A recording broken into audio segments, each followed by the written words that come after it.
Hello and welcome everyone to another episode of the OnReviewCast. And today we'll be taking a look at House of the Dragon, episode 5, on review. HBO series House of the Dragon Season 1 Episode 5. And just like every other episode, guys, just before we get started, we're going to be doing an episode breakdown courtesy of Fandom. This week's episode is entitled We Like the Way. And We Like the Way is the 5th episode of the first season, House of the Dragons. It's the 5th episode of the series overall, and it premiered on September 18th, 2022 on HBO and HBO Max. It was written by Charmaine DeGrout and directed by Claire Kindler. Now, I'm pretty sure I'm saying that right. Synopsis. Daemon visits his wife in the Vale, and Viserys and Rhaenyra broker agreements with the Valyrians. Alicent seeks the truth about the princess. This episode was awesome. This episode was actually pretty good. I really enjoyed this episode. I gotta admit. Just overall, giving an overall synopsis of this is pretty decent and pretty neat in my opinion, honestly. Like, there was definitely some things like I didn't like off the bat. Well, one thing actually. The only one thing I think that was its downfall definitely was for this episode was it's a little minor thing, I guess I want to say, guys. Was the way how when in the very first scene, when Daemon goes to make contact with his lady wife.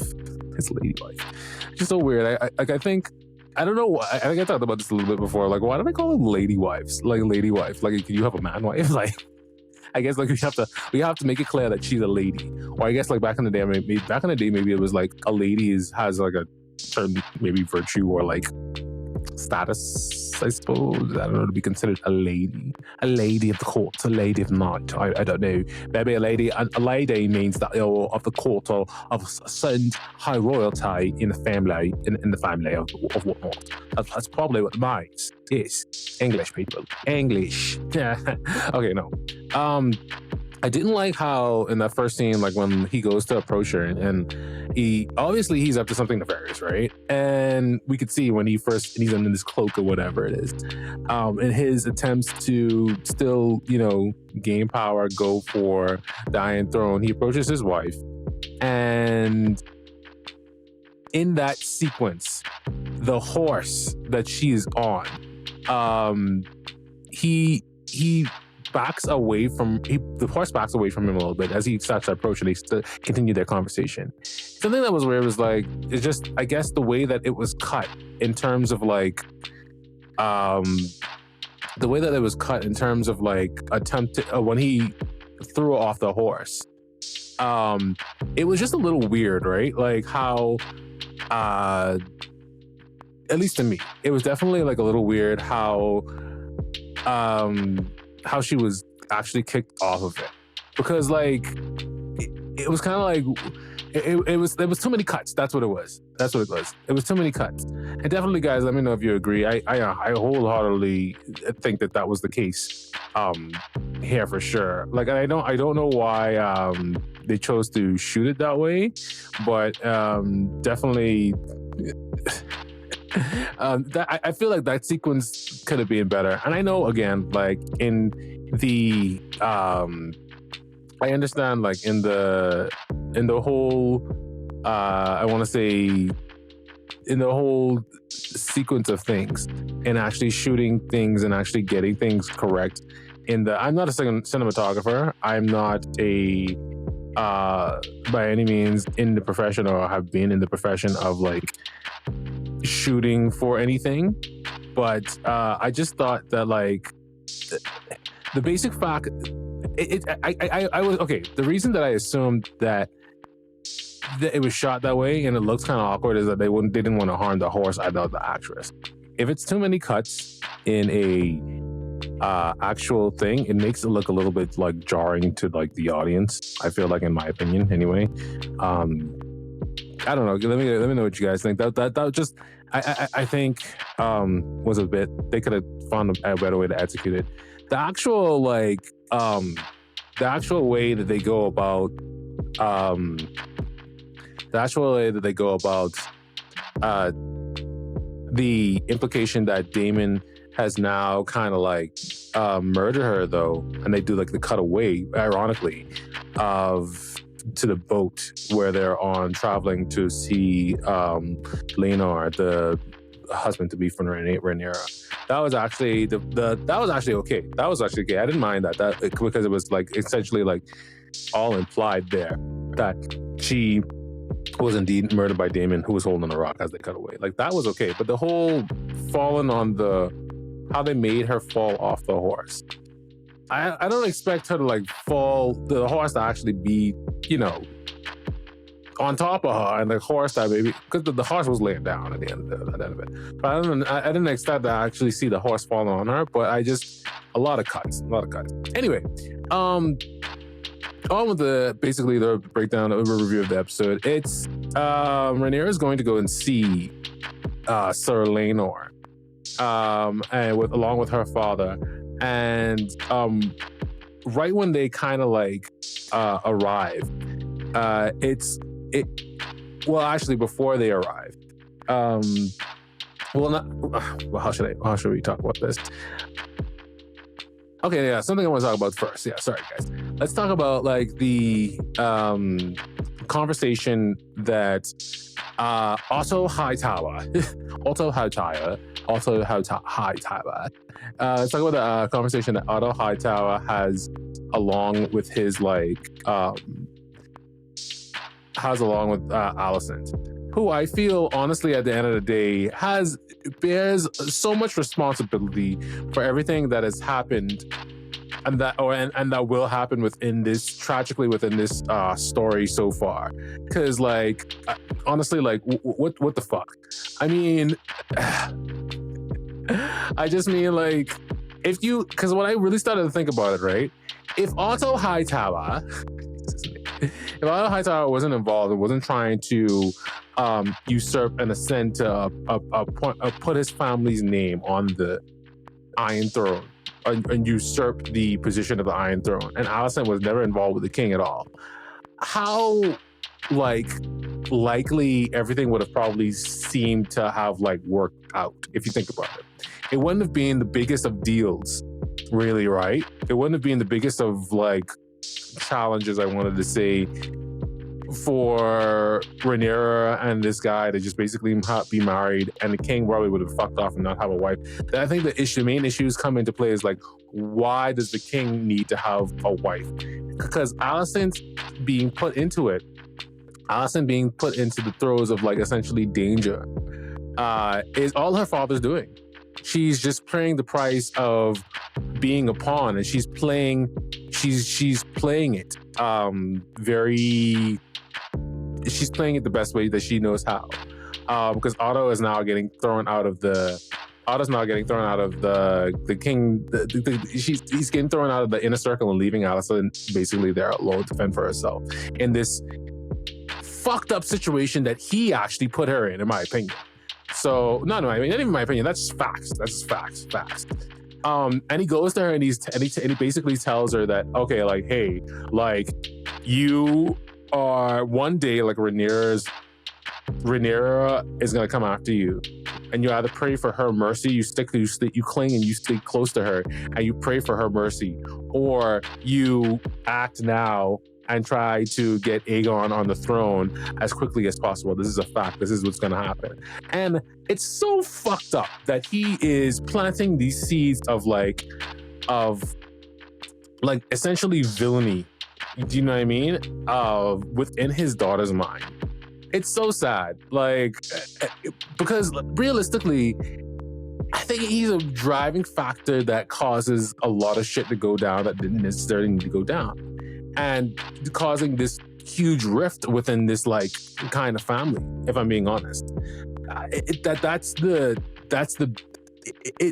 He is the main source of the clusterfuck that's caused them to be in this divide of the situation of this that's slowly causing this rift to essentially happen within the families of the two families that potentially that will be, because again, we're on ReviewCast.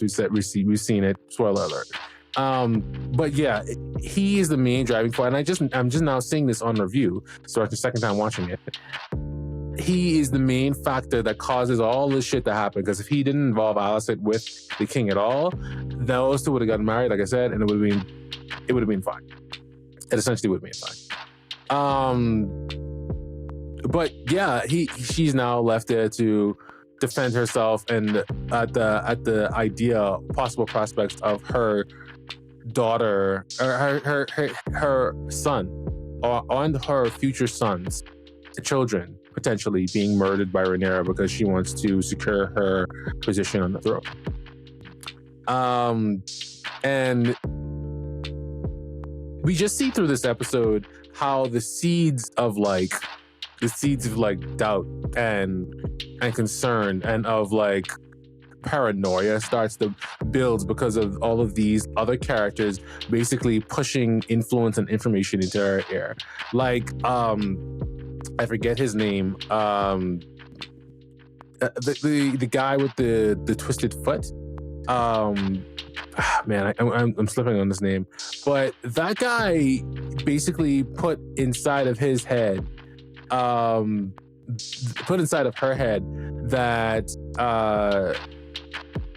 Rhaenyra essentially couldn't be trusted. And the way he does that is that, like, the whole situation with the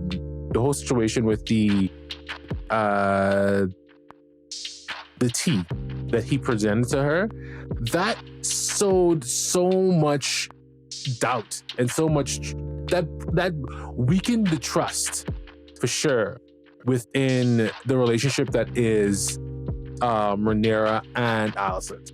That is what started to really, I think, hammer it home. All these other things that was happening, blow after blow, for sure. But at the same time, up until this episode, her like belief in Rhaenyra, belief and the bond of friendship was still there. But this is where we really see it. It was there, but it was weakening. It was cracking a little bit. But this is where we really see it start to weaken, when these other people of influence start to get in their ear and actually solidify her father's fears projected onto her. And it's sad. It's actually so sad. Because, like, realistically, what could have possibly happened? I want you to, like, entertain this idea. Everything that man had said to her, and it just honestly shows that parents have, like, such an impact on children overall, no matter even like what age. It's so sad. And it's up to us. Well, it's up to the parents, not us.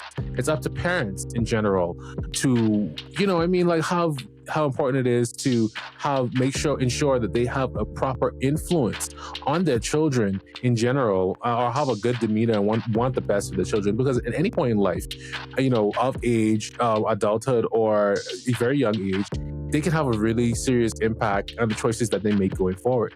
And it's obviously evident here. We see that because Alicent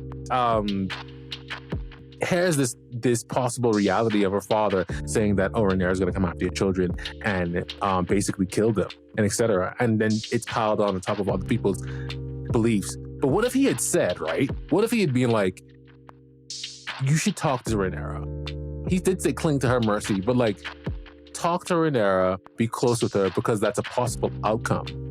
But what if he had been more positive, right? Like, or he had been like, be close with Rhaenyra. Understand that this is but understand, like, this is a possible outcome. Because I guess, like, realistically, as a parent, right? He probably, like, he wants to look out for his child. He wants to ensure that his children and his grandchildren too, and ensure that they have a fighting chance. But I think that, like, that there's he didn't want to lie to her. Right? He didn't want to give her he wanted to make sure that she was aware of all the possibilities. And that's good parenting. But what's not good parenting is not just leaving it like that and not being like, this is a possibility that could happen, and not clarifying that this is a possibility, not fact. But not believing that this is the factual thing that's gonna actually happen. To basically turn her on the side of basically making sure that Aegon, her son, ascends to the throne. So because he's paranoid about his grandchildren being murdered. What he should have done, I felt like he should have just been like, yeah, this is a possibility, but also remember that Rhaenyra is your friend. You know what I mean? And make sure that you solidify that friendship, that bond, as strongly as possible. And I feel like also if she just like maybe talk to Rhaenyra a little bit and really even like think about it a little bit, Rhaenyra wasn't trying to fuck with tradition anyway, right? She was trying to break away from tradition, and because the tradition is like, okay, she sees her kids trying to ascend the throne, kill her kids, right? That's just the normal response. That's just what they do. That's normal. But Rhaenyra has been trying to break away from tradition. She's not necessarily the normal, typical female character in this who doesn't hunt with the men. She wanted to go. She decided who doesn't go off on her own into the woods, who isn't afraid to kill pigs when she's being threatened or attacked. She's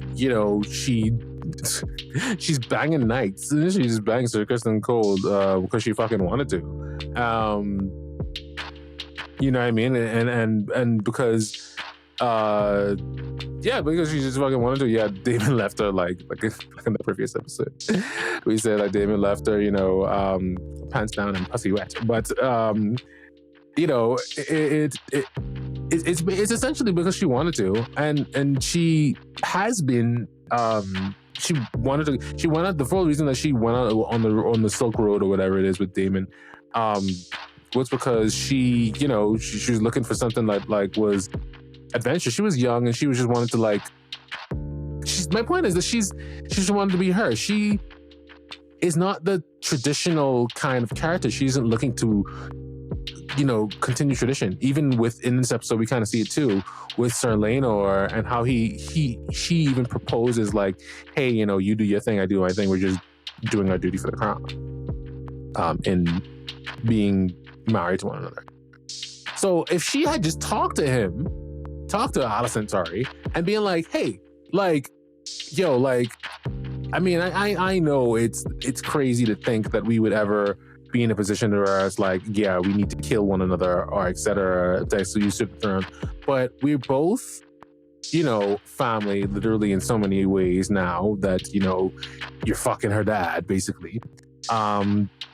We don't need to go. We don't need to turn to bloodshed. Let's actually talk about what's going to happen when and if she just supported Rhaenyra in gaining the throne. Because I feel like at this point, she's concerned about it, but she doesn't really care if her kids rule. Not really. That's all coming from her father.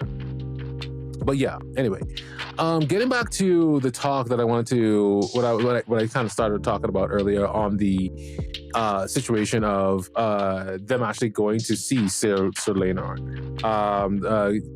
the betrothed to Rhaenyra. So they show up and these motherfuckers ain't ready. Basically, they ain't ready for the king. And I think this is just like a pride thing in the actual the Selena's father being kind of like, oh, I'm not gonna meet him at the door. Like, I'm not gonna hand it to him. This is my kingdom, essentially. And he was kind of like, where the fuck is he? He should be here to greet him. But the king Viserys is kind of like, no, it's fine. Let's just go and see him. So he enters his chambers and he actually bends the knee to Viserys, and he welcomes him, and they have the most fucked up conversation, but like ideal. It's like they were talking about a fucking car deal. Like, it's just like very weird to see. Do you know what I mean? Like, and like, again, guys, let me know in the comments what you think. It was just again, like, that's how they did things back in the day. But it was like, and most likely more and more and future pacts and hands of marriages will be and are going to be handled similarly, if not similarly, but more carefree than this for sure. But it was just an odd thing to like, and we've seen some fucked up things in Game of Thrones happen, but it was just an odd thing to actually be talking about, oh, this is what's gonna happen for my kids and my kids' kids and this and etc. Just like I talked about it last time too, or previous episodes of OnReviewCast, I definitely can't see I would never, I can never see myself talking for my kids in such a degree, in such a way, because I would never want to be talked for or spoken for in such a way for essentially for my kids. I think that, like I said, I don't know.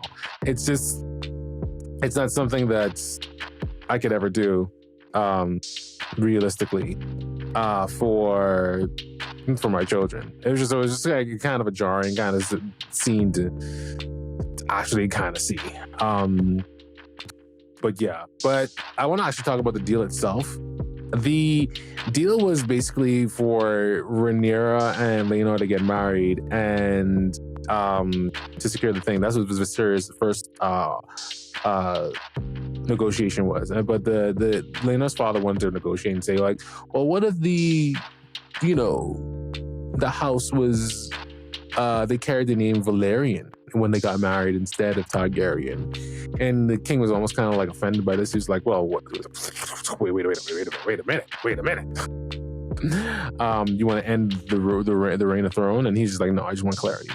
But I think that scene, he was trying to be ambitious, dude. He was being a motherfucker. Like, no, like really, like, let me know what you guys think. He was being a motherfucker. He was trying to get his name, like I said, anything to get their name onto the throne, the Iron Throne. He was thinking that, I would like to end the reign of Targaryen name on the Iron Throne.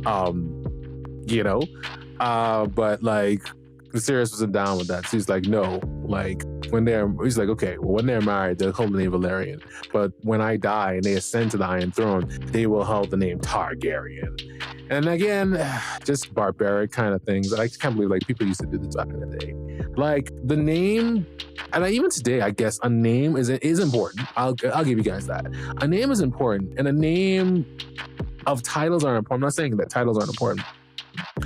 But just to take it to this extent of like, this is what's going to happen because we say it so, because we are the predecessors of what is to come. It's just shows a lack of freedom, which I guess hence is the purpose of the character Rhaenyra, to show that how she wants to basically break away from the freedom. Essentially. And all this story really is, at the end of the day, we'll see the theme further down the line. I'm thinking so much within this episode, but within the upcoming episodes for sure. And this whole entire bulk of what this is the theme of old school versus new school. And Alicent is very, has been, from the perspective of a female, old school and what they had to endure. And being more traditional and adhering to the king's whims and needs to the realm, needs to the Seven Kingdoms. And we see Rhaenyra, who is debauchery infused, and she is not down with tradition. She's more or less up for breaking out of traditional ways, which again, I've simply just spoken with her. I feel like some words can really, a little bit of a tangent, but look, words can really change the tides and move mountains. I think the pen is mightier than the sword in a lot of ways, in terms of certain situations. The pen and words are definitely more mightier than the sword. I definitely feel like at times. Sometimes you got to use the stick, you got to use the sword, but I mean, hey. Anyway, moving on. During this visit, while Rhaenyra and Laenor essentially talk about the arrangement that they have, that the parents are essentially discussing for them, and she's further exemplifying that, like, she's further exemplifying that she wants to distance herself from this like lifestyle of essentially like of tradition and of how things should basically be. And obviously, living in these times now, it's fucked up. I'm sure some people out there actually agree that no, she should hold true to tradition and family and lines and whatever. But the majority of us would kind of like be on Rhaenyra's side. It's kind of like, no, we should move more toward an evolved way of thinking and a more debaucherous liberal way of going about certain things. Or she should go about more a liberal way things. Some people are on Rhaenyra's side, and some people are on the perspective of Alice's side, tradition versus non-tradition. But definitely the more interesting, the more interesting, sexy option is breaking away from tradition. Because even back then, she probably saw like all this bullshit. It doesn't make anybody happy. All this bullshit, all this adhering, all this following tradition, following rules or whatever, or what have you, it's making people fucking miserable. And you can't marry who you want to marry, you can't fuck who you want to fuck. Like that you want to see a motherfucker break down? Like you want to see a motherfucker break down, lose his mind? Take away his freedom. It's all about freedom of choice, freedom to choose, and etc. X, Y, and Z. And when you take that away, you see a motherfucker break down. You see someone break down. You see someone lose their mind and be driven to some crazy things and to do some things that they wouldn't normally usually do. That's how you push someone over the edge. Realistically, the psychological aspects of that, all you got to do is take away your mind, food, and the ability to choose, and you got a monster on your hands. Really, that's what it is, honestly. Something that of note that we got to talk about real quick is Celaena's sexuality.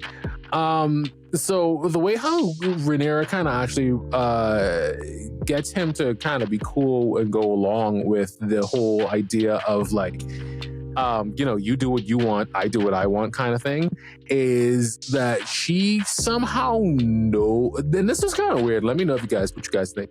But like, this is like kind of weird. Like, did we miss like a point? Like, because they were kind of talking in code a little bit about the goose and the dark roast, etc. for food. But what they were referring to was Celaena's sexuality, and what he refers, which is basically men, to that of female.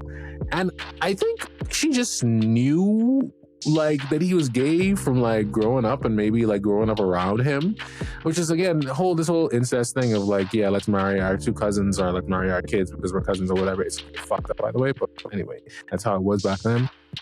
It's all fucked. Anyway, again, that's the shock value. But like, I wish that I guess it's okay. I guess it's okay, but it does bother me a little bit. At least maybe like, I wish that they had done a little something where it was kind of like, oh, Rhaenyra somehow finds out that this man likes another man, or likes men, or is into men, that he's gay. I wish that there was like, maybe she caught them not straight up fucking, but like maybe making out or holding hands or doing something, or maybe she just intuitively knew. I don't know. I just think that would have been a better way to just like, I didn't like how she just knew. Like, that was kind of fucked up. And the fact that she just knew, we talked about this a little bit later, was kind of like, she knew his debaucherous nature, but he didn't know her debaucherous nature. That was kind of like because it kind of like, I don't know, she had all the leverage at that point in time anyway. But again, we will talk about that later. But something we want to talk about real quick right now, that I thought was kind of interesting, actually, was that Sir Christian's declaration of love. Sir Christian's declaration of love to Rhaenyra as they were on this ship. So they're on this ship, and Jeez. This is so fucking. I actually like the scene, but it's so. How should I put this? It's so relatable. Like, it's not only relatable, but like it's like you would have like this is. It seems the situation and the whole era is taken from one of the past, and how obviously medieval times would do certain things and go about certain things, but like. It's so funny. All these years have passed, and the way they portray this is kind of like that didn't seem very uncommon. The situation anyway didn't seem very uncommon as to how it would be handled and how it would be went about. Anyway, let's get into this a little bit. So Krishenko comes to Rhaenyra and sees her up early in the morning as she's like looking out to the distance. He comes to her and he's kind of like, "Yo, what's going on?" Hits her up and is like, he starts spouting. About how he used to be this sailor back in the day, and he knows X, Y, and Z things until he chose to become a knight, and how Laenor is a decent man, but he didn't choose him, and he essentially it's a declaration to come and run away with him and be with him and marry him, and so you can marry who you want, and you can come along with me and choose and marry for love, not for duty and for any political gain. And she walks to the other side of the room, and for a minute, like on the first watch, for a minute, I thought like, oh, is she actually considering this? Could you imagine if she fucking ran from all of this stuff? But like, look at the life she's living. She's living like a very comfortable, prosperous, rich kind of like lifestyle, and I'm thinking to myself, like, would she really give it up? Could you imagine how that would look if she actually did give it up? She's very young and impressionable right now, because you have two kind of trains of thought, like, and two kind of girls actually.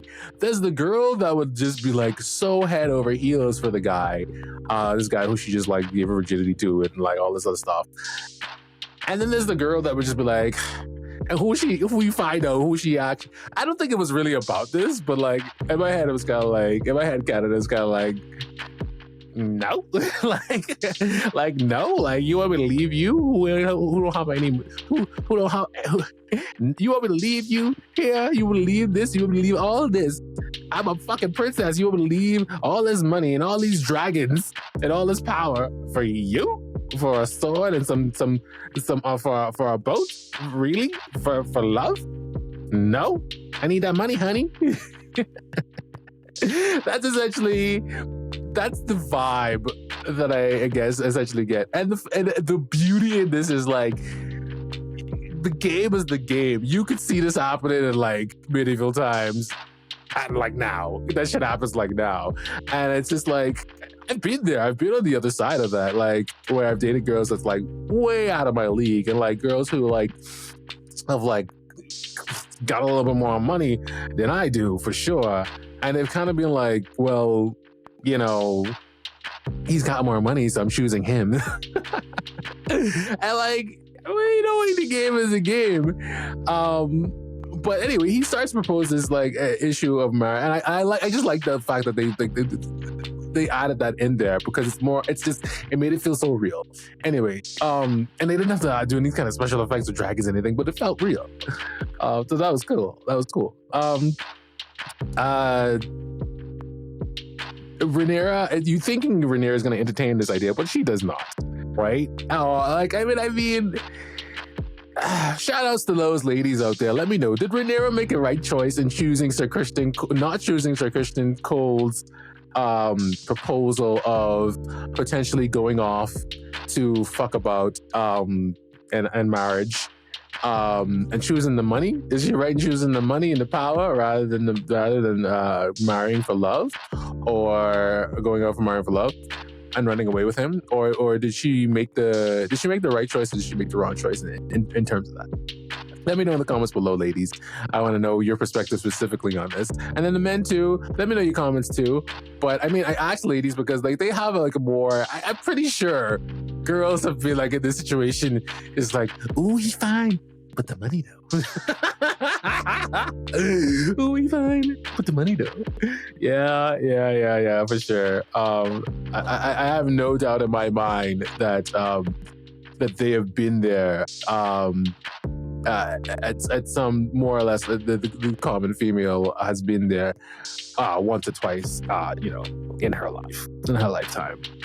And my perspective on it, right? And my perspective on it is kind of like, well, I mean, you do have to be happy, but you do have to also be comfortable. I think the way that she went about it was wrong, but maybe she did actually. I know I've been laughing at it, but I think that she probably made the right choice at the end of the day. Because, like, realistically, let's play this out, right, real quick. Let's play this game as to on a different path line, right? Had she had said yes, had she had been cool, had she been cool with like running off with him and doing whatever, she would have been. It would kind of, if you think about it, kind of been kind of sort of selfish. She would have been running away from her duty as, princess, to make sure that all the 7 realms and all the kingdoms were specifically secure in a way that doesn't necessarily cause a muck in what her father was basically attempting. I think it would have been more disrespectful in a way to her father. But like, and I know just talk about like breaking away from tradition and etc. And that's you would expect. Actually, you know what? I expected her, right? I expected her to actually say no, right? I expected her to actually say yes, sorry. I expected her to run off with him and do some crazy shit and to just decide to live this debaucherous lifestyle. But the mature answer, I think, is to stay, like I said, because you don't necessarily know what's going to go ahead and happen with Aegon. You don't know what's going to happen with Alicent. You don't even necessarily know what's going to happen with your father, who's like dying. The mature answer is to stay. She, in that moment, even realistically, part of her probably wanted to go with him. I just don't think that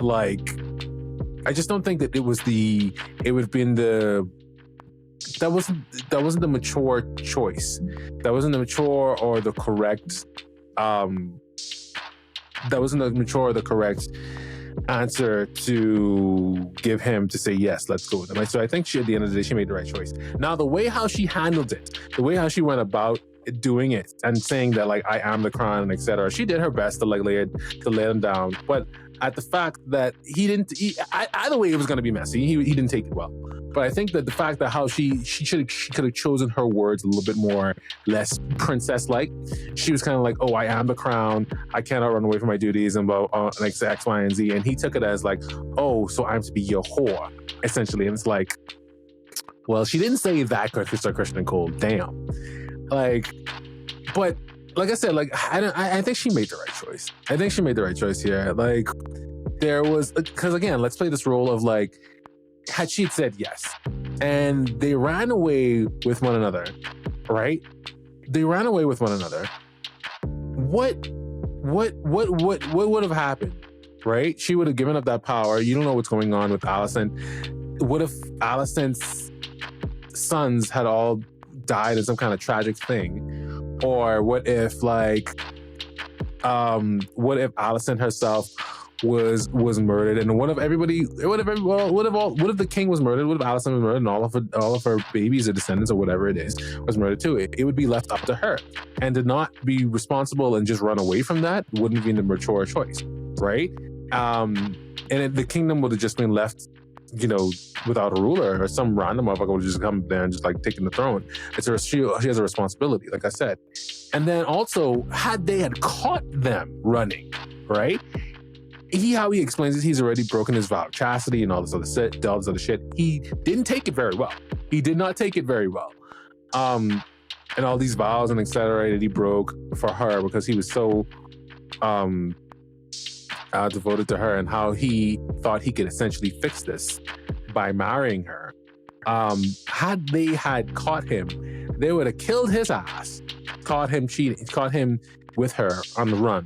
They would have found him, killed his ass, and Rhaenyra would have been reprimanded or being punished to some greater extent for not only running but entertaining this idea of having this life away from for basically essentially abandoning the seven realms and the seven kingdom by either her father or whoever ruled at that point. So I don't think she made the right choice, but like he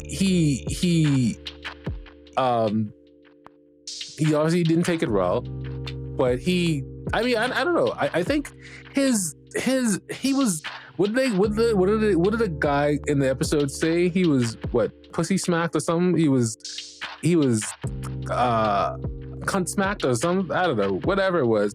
He was shook by this girl. He essentially fell in love with this princess, right? He fell in love with the princess, and he started to have these ideas, these somewhat. And love makes you do some crazy stuff. Definitely being there, we're all guilty of it. He started to have these crazy ideas and notions that they could actually be together and they could actually have a life together. When in reality, no, dude. Like that's not.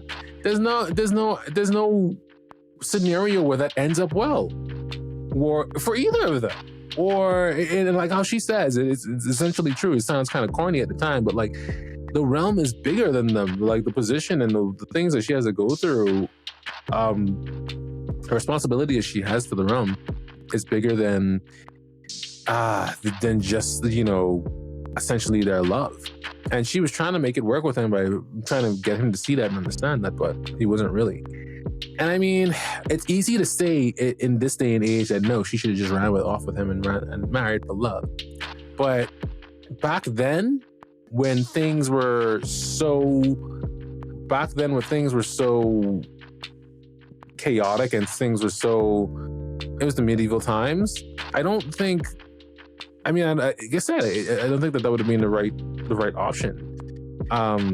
It's easy to say that now, but back then, if you really think about it, the environment, no, I don't think that that's the right choice. Anyway, guys, let me know, did she make the right choice in the comments? Was it the right choice, yes or no? Like I said, a little too before.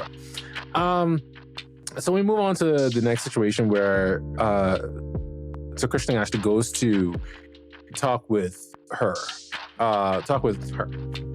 Allison, and because of Christian Cole, Allison motherfucking Hightower mouth picks Sir Kristen Cole. That's what this section should basically be called. She fucking mouth picks this guy, and like realistically, like, dude, this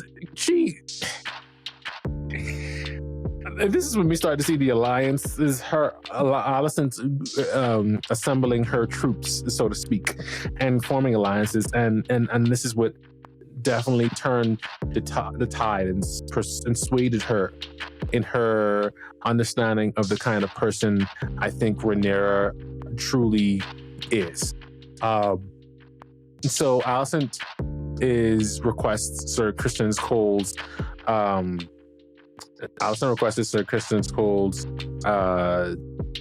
presence to her chambers, and he comes and she starts to question him about the night of when Damon had returned.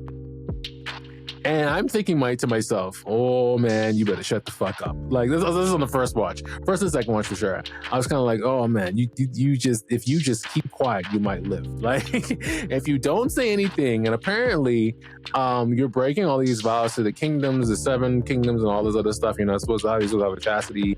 You're supposed to be fucking no girls, but you fuck the princess. Like if you just shut the fuck up, you might live through this. But Allison starts monologuing about the night and asking about the night in question, X, Y, and Z, and etc. And he just comes out and says, yeah, it's all true. Like, I'm not denying it. And Allison was referring to Damon and Rhaenyra fucking, not Sir Christian Cole himself and her fucking. But he didn't know that at the time. And I'm not really sure if it's actually revealed, and he figures that that's what she actually meant. But he didn't know that at the time. And he just blurts out like, yeah, it's all true. Yeah, it's all true. All the assumptions, all the rumors that's been going around, it's all true. I'm not necessarily proud of it, but like basically, essentially at the end of the day, yeah, we fuck. And I'm just thinking to myself, oh, this motherfucker just murdered himself. Like if he would just shut the fuck up, everything might have been fine. Everything might have just been okay. But not the case. Not the case. And then you can see it like on Allison's face when she realizes like she realizes that she cannot trust Rhaenyra and her word, because that's because Allison has started asking about the tea, right, for him. And that's how he got her to and it got him to admit that, like, yeah, they spent the night together and they smashed. I guess this is the turning point for her. I guess if he had not confirmed that something went down, because I guess, or maybe even if Rhaenyra had told the truth when saying like, yeah, she thought that it was probably best for this bitch to lie and etc. If Rhaenyra had just told the truth and essentially not have lied about what went down, her likelihood to believe everybody else that, or this idea that one day would come when Rhaenyra is just gonna destroy all of her kids to secure her line upon the throne, to secure her power upon the Iron Throne. That might have been the case, but the fact that she caught her in this lie, not necessarily a lie, but the fact that I guess that she felt that Rhaenyra couldn't confide. Well, it was a lie. Okay, so it was technically sort of a lie. Sorry, because she swore to her like she was still a virgin, like oh, my virtue is still intact. Yeah, you know, blah blah, all this other stuff.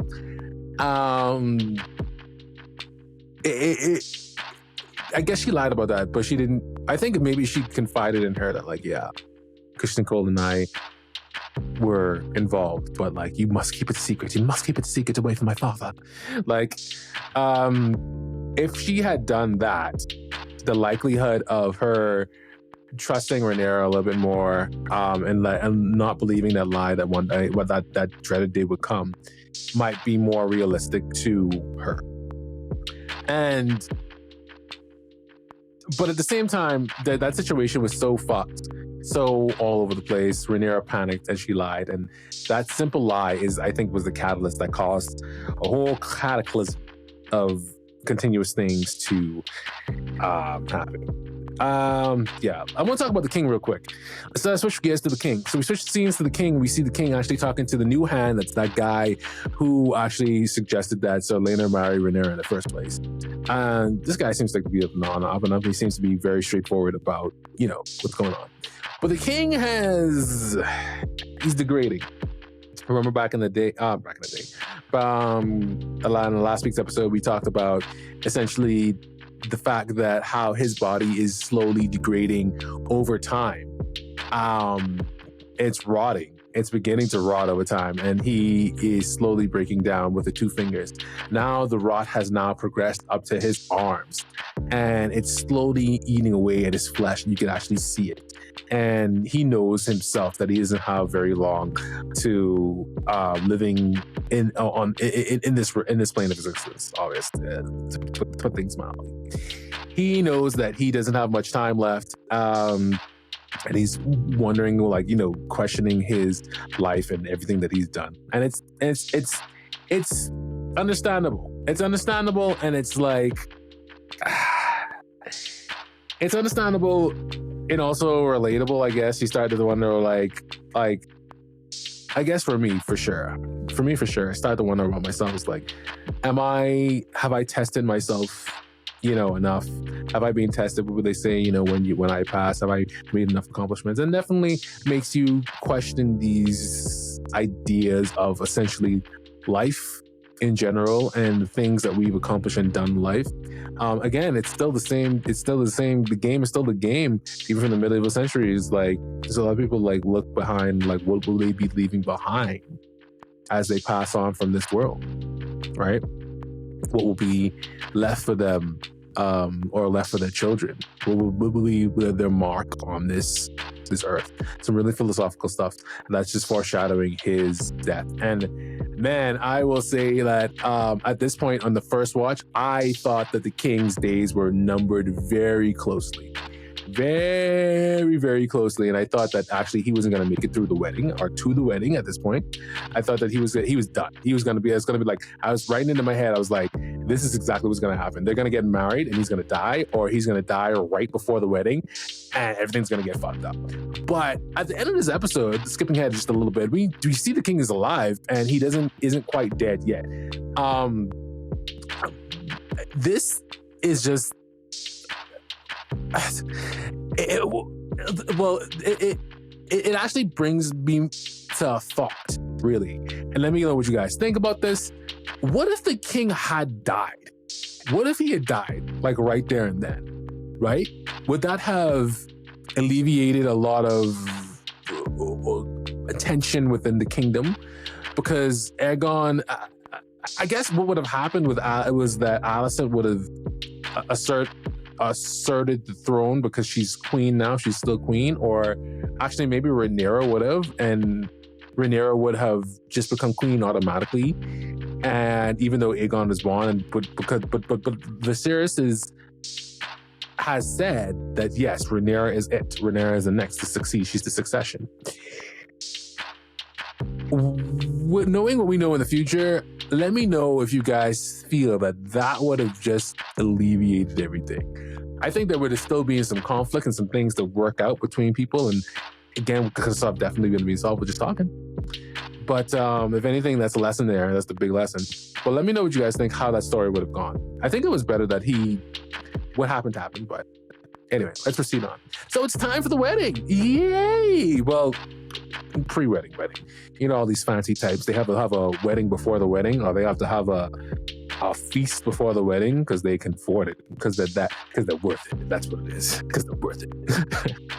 Anyway, it's time for the feast to announce all the wedding, and all the lords of the realm are coming to King's Landing to celebrate the union between Princess Rhaenyra and Sorlena of Valeria. That's what it is. And it's all very aesthetically. I gotta talk about this real quick. I haven't for this series because, like, if you've seen Game of Thrones, you know what they're about.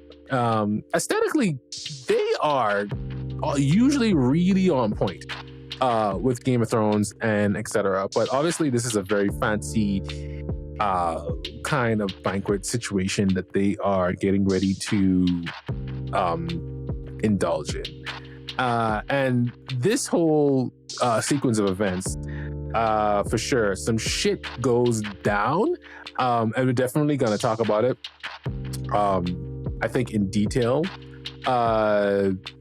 But something before we do, the main thing that actually went down, Sir, I thought it was interesting how two things happened. Daemon's wife's cousin, who we kind of see at the beginning of the episode, comes and greets the king and the princess, and he starts to actually talk about like how he lost her and etc. And I feel like it hasn't, and we made it very far. This is on review. I feel like they are gonna probably do something with that character. The way how, and then Daemon actually talks to him later on when he shows up to the banquet, which is actually kind of sort of surprising because like right now Daemon's likability is he's like shifty. He's like, is he friend or foe, enemy, good, bad, whatever. I felt like at that point for me, for sure, like I didn't really know how to feel about him. I guess the general consensus is that he's a bad character. He murdered his wife. He's a bad guy. He's evil, but he's also a part of their family, and that's why I guess the king kind of lets him sit with him. But the consensus, I think, for us as the audience, that they're trying to convey is that we're supposed to get like Daemon, not so much of a good guy. Like his character is in question right now for sure. His moral compass is not the most accurate for sure. So Solana and his family arrives. Solana and his family arrives. That's what it is. They come and they are greeted with the highest royalty. You know how they fucking say they bring people. There's a standing ovation for this motherfucker. And you know how people fucking announce one people in a grand banquet hall into like medieval times. So blah blah blah blah blah blah. James Lannister, blah blah blah blah blah blah. Yeah, you know that's all. That whole fucking shit happened, and there wasn't anything really significant about this, really, except I guess I want to say perhaps the way how they, I guess, got greeted one another, Lena and Rhaenyra. It was just, I don't know. I just can't help it on my head just keep thinking like this is all for sham, all for show, man. Anyway, so like I said, after they arrive, and they come by, the whole house arrives and bows their heads to the king. And then Daemon shows up. And like I said before, his air of like wickedness just fills the room. But Viserys lets him sit down. And everybody like it's weird. It's like we know as the audience, but like Daemon also, but we know as the audience what went down because we saw it. We saw the murder happen. Sort of, it was conveyed to us. But it also kind of feels like, because how everybody kind of like stopped clapping, it also kind of feels like, they knew. Everybody in the banquet hall knew. It's like, you murdered that bitch. You fucking killed her. Like, you fucking killed her. You don't seem too upset about this at all. Like, you know what I mean? Like, that's what definitely I kind of felt like. And then the king begins to give his speech. And in the middle of his speech, this shit happens. Alicent walks into the room wearing straight up green. And it's an airy kind of feeling.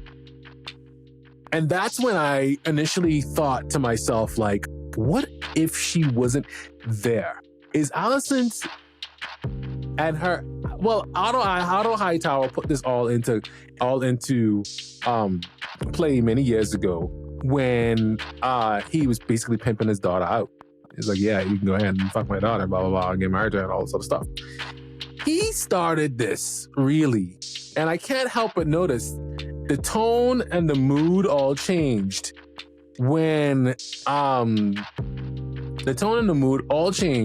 she entered into the banquet hall wearing green. Two things. One, everything was going fine before she arrived, right? So if let's just prove it right there. If she wasn't there, it would have been fine. If she hadn't showed up, it would have been fine. Her very existence wasn't there, everything would have been fine.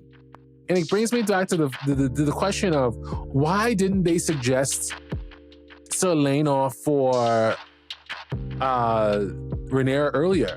Well, I guess that the answer to that was that he was fighting in the Stepstones with Daemon, with the crab feeder, and all that other nonsense was happening back in few past episodes.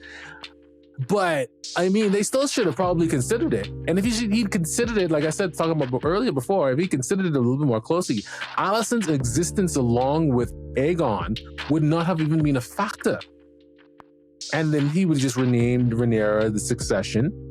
But because he was so insecure about his line being easily ended and him dying, Rhaenyra dying and that being it, and the dynasty of the, I guess, Targaryen name is done, he had to go ahead and, I just thought about something. It's because of the dragon.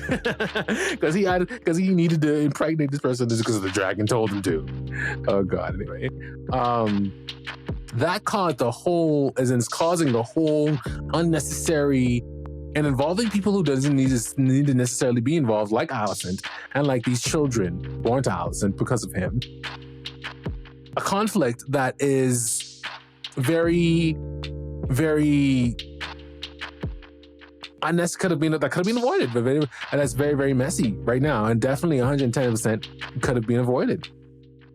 The mood all changes, and even when she greets Rhaenyra, she doesn't say, "Hello, Rhaenyra," because at this point they've been on a very friendship level.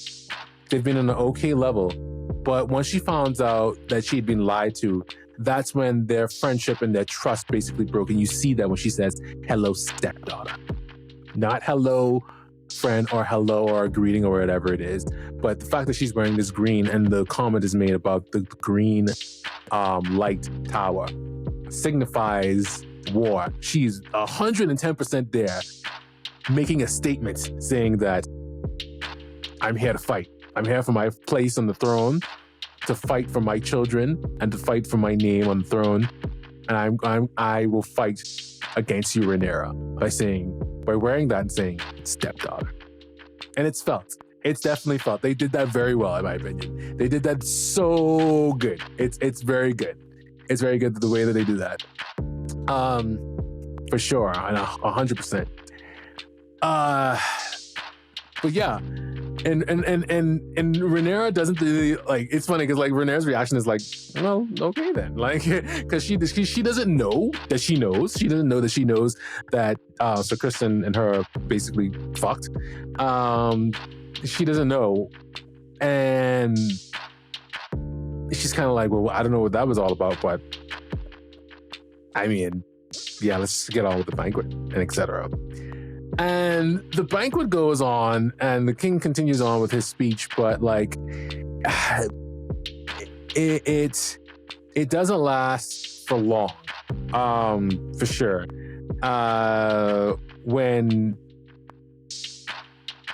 Hang on. Before we go into the whole, because we know what goes down, right, with the whole attack on the lovers spat, the lovers of lovers spat that actually goes down. Before we talk about that, I want to talk something about real quick about the dancing and for the House of the Dragon into the scene. The dancing was actually kind of cool. It was actually kind of cool, and it looked like how they would be dancing in the medieval times. Just a little, I want to comment on this a little bit, because this is actually how it actually starts and it actually goes down.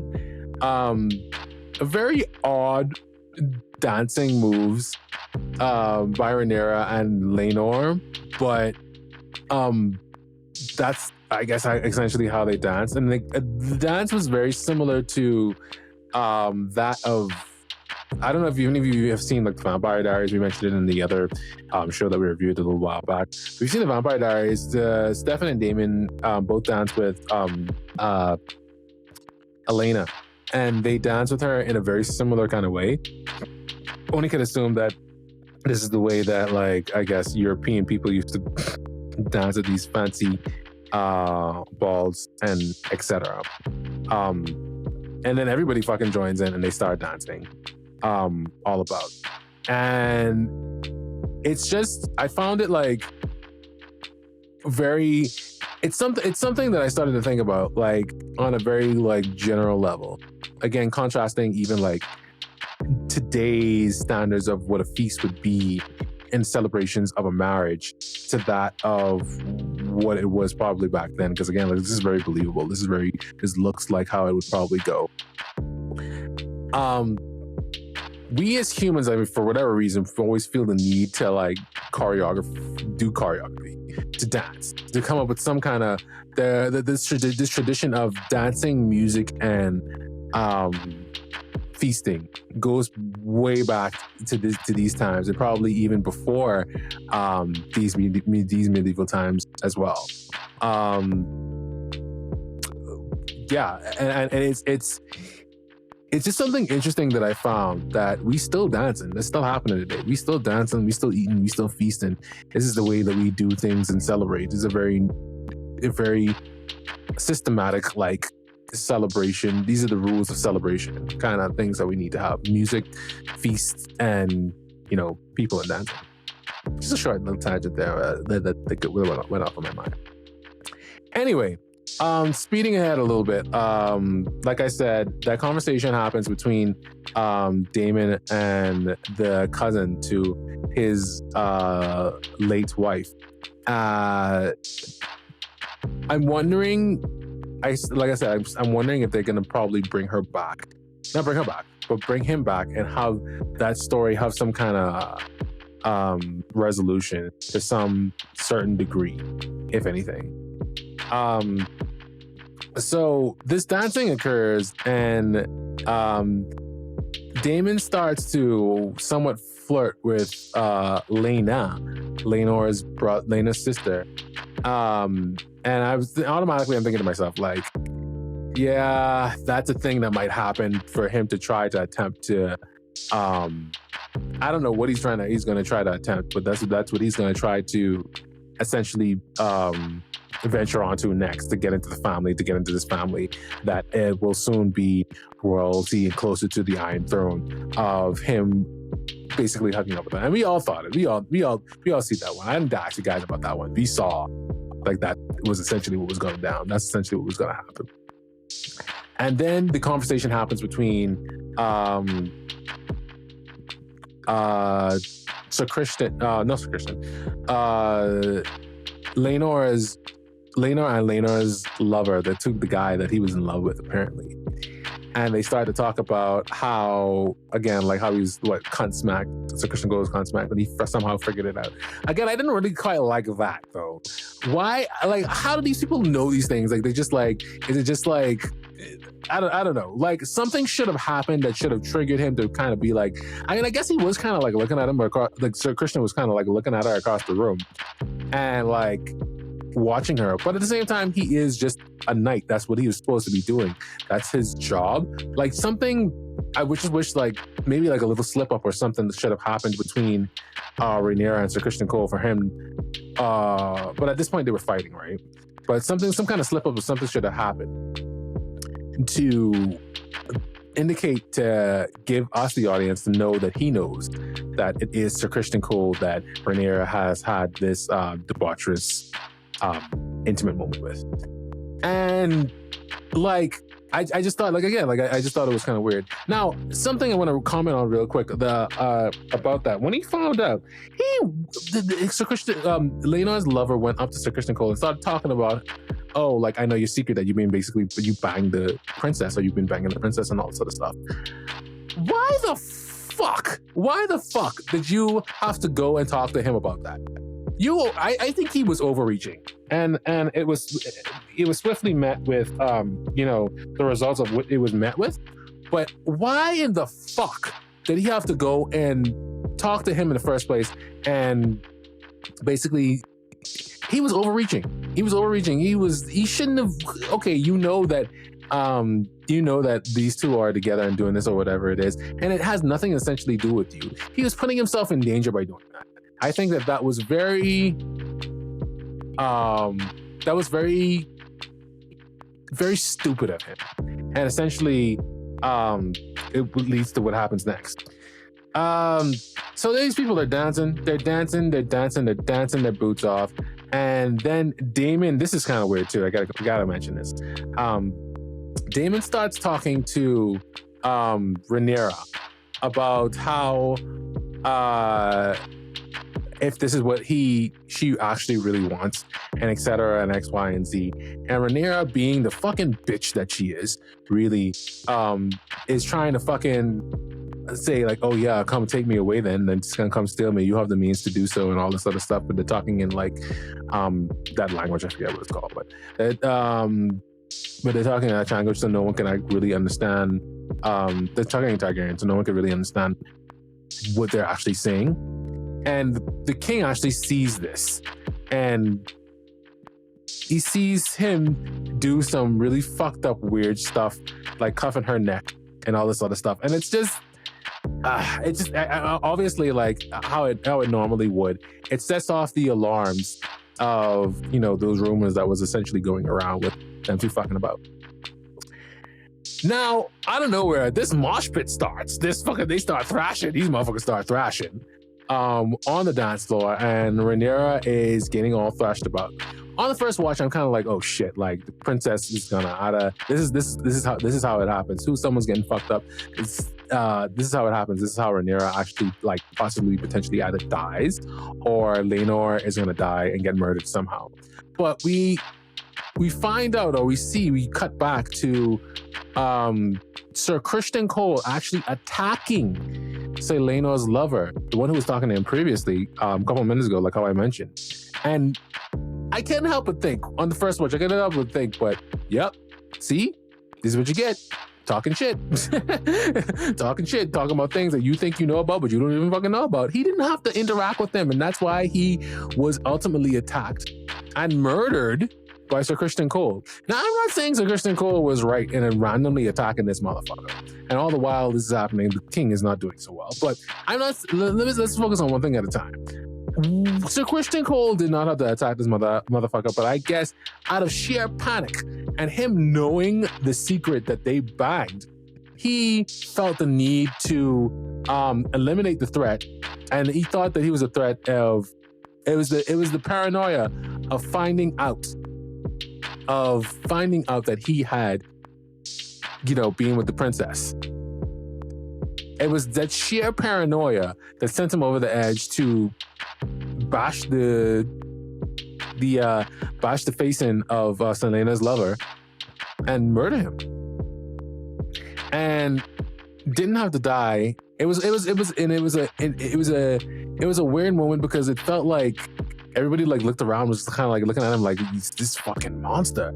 But because he was so manipulated and so in love with Rhaenyra and thought that he had his heart broken, he was driven to madness and he murdered that dude.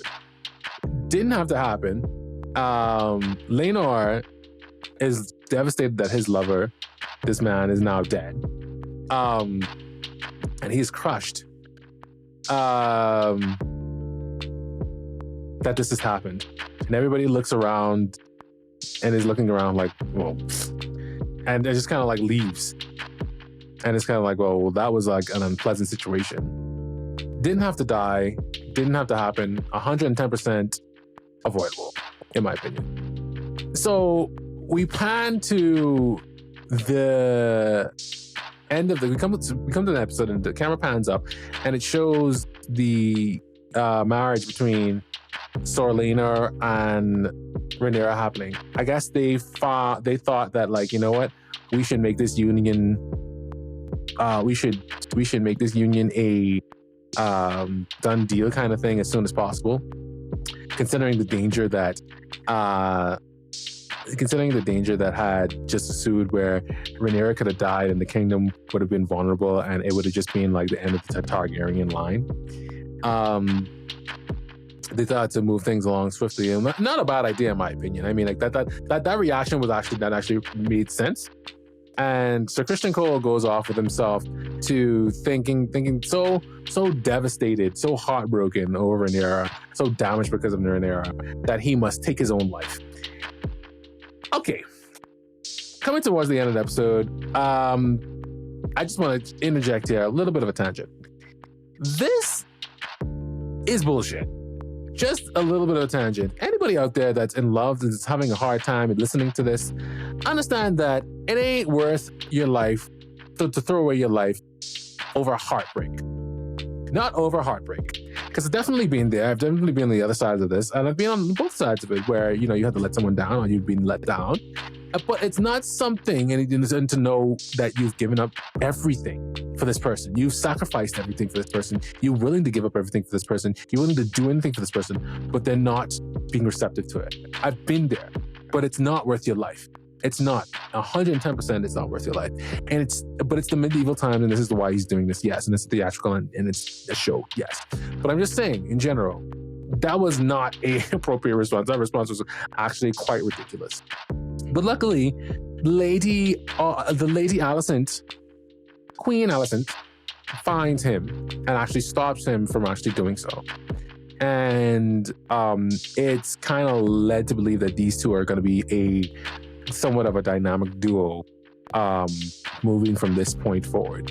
And the king, at the end of it, falls ill with the camera shot pulling over a puddle of blood that a rat's feasting over, and indicating that the king's time, like I said, like I've been saying, the king time is his time is up. Like on the first watch, like I said before, I didn't think he was gonna make it to the end. But yeah, that's essentially the end of the episode. So I know this has been a little bit longer than the usual episodes, but we're definitely going to do Ash's worst scenes first. Like I said, the worst scene I think in this is a really powerful episode, by the way. But the worst thing I think about this is that the falling of the horse when Damon goes to approach his wife and to murder his wife, he somehow overpowers this horse, and the way that they executed that was just definitely weird. They could have come up with something better, like I said before. Anyway, it's time for Ash's favorite scenes. Yay! Okay, so coming in at number 3, where we go from lowest to highest in terms of the best scene. Coming in at number 3 was definitely at the beginning of the episode where Otto Hightower kind of plants the seeds of doubt and of like paranoia within Allison, because from there we see that she is being manipulated still, and planted this within her to believe, trained her to believe that Rhaenyra wants to and will eventually have to secure her place in the crown and murder her and or her children. And it just shows how shitty parents can actually really be. But this is like this, what sparks it. It sparks the everything. It sparks the declaration of war that she comes towards at the end. Coming in at number 2, Sir Christian Cole's confession of love. And oh man, heartbreaking stuff. Rhaenyra's kind of like, he's kind of trying to get her to come with him, to sail away with him on this place. And she basically chooses Damane over him. Like I said, I like that because it shows the game is the game. It's still very much some of these themes are there. It's just that realistically, some situations would have been it makes you think that okay, 2 reasons. It makes you think that and on my first watch, like I said, I thought Nora was going to do it. I thought she's going to run away and she's going to just choose him, but she actually does the opposite. So it made me do a double take. That's why I kind of like it. And I also kind of like it because it shows that like Rhaenyra is like kind of like a little bit mature. She understands that like she can just leave with him to do that. She has a little bit more maturity within her, despite her debaucherous nature. And despite him being, the acting there was actually really good too. Despite him being very devastated by hearing that like you don't want to be with me, or you can't be with me, and his vow of chastity, all the sacrifices paid for nothing. Coming in at number 1 though, for sure, was the murder of Laenor's lover. This was just everything coming to a head. Rhaenyra essentially causing, I don't really say like she caused that secret caused Laenor's lover to get murdered. Not necessarily, but I definitely think that Rhaenyra had some cause in it, because if she had not, seduced Sir Christian into this murderous rampage, he definitely was taking out a lot of his frustration onto him, which caused his murder. But at the same time, Laenor's lover was fucked up because he didn't have to expose himself in such a way to be like, oh yeah, I know your secret. But definitely 100% it's Rhaenyra shares some blame in that for seducing him and making him believe that this is a potential thing that could happen between them. But it was a still crazy, fucked up thing that he did, and it shouldn't have happened. You actually see the crazy within Sir Christian. It leads to us wondering about his status moving forward. But yeah, that was Ash's favorite scenes. Ash's worst and favorite scenes. Linda, can we get the on review score, please? House of the Dragon episode 5 receives a 4 out of 5. Anyway, guys, that's gonna do it for me. I'm out of time. I've been your host here, Ash. Thank you so much here for listening for us on the On Review Cast. I really do appreciate listening. You guys interacting with us on all of our socials. Please do interact with all of us on all of our socials. The Instagram, the Twitter, all the social media things. Do all those things. Really do appreciate it. Every little bit helps and continue for us to continue to rock here at OnReviewCast. And lastly, guys, just before I go, don't forget, be safe, be kind, be you. Take care.